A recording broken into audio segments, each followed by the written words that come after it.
পরিমণি বাদী হয়ে বোট ক্লাবের বিষয়ে সাভার থানায় একটি মামলা করে। আমরা মনে করি যে এই মামলায় একই ঘটনা, যেহেতু পরিমণির বিরুদ্ধে শেষ পর্যন্ত কিছুই হবে না বলেই আমরা মনে করি।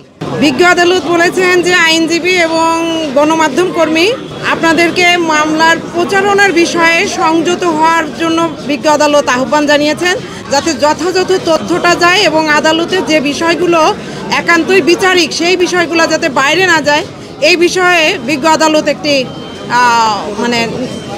আদালত একটু সতর্ক থাকার জন্য বলেছেন সবাইকে। মূলত পরিমণির সাথে যে ঘটনাটি ঘটেছিল আপনারা সবাই জানেন।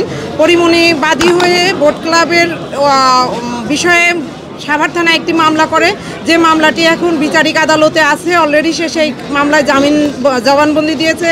একই বিষয় নিয়ে 1 বছর পর আজকের যে মামলার বাদী, সে 1 বছর পরে এই মামলাটি দায়ের করে বিজ্ঞ আদালতে এসে, এবং আরও 1 বছর পর 2022 সালে মামলা দায়ের করে। 2023 সালে মামলার প্রতিবেদন আসে। আমরা মামলার বিষয়ে ডিসচার্জের একটা দরখাস্ত দিয়েছিলাম।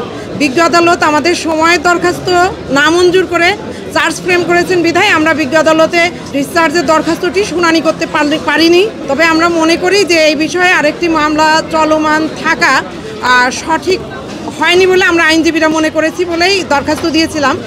তো যাই হোক, আমরা ট্রায়াল ফেস করব।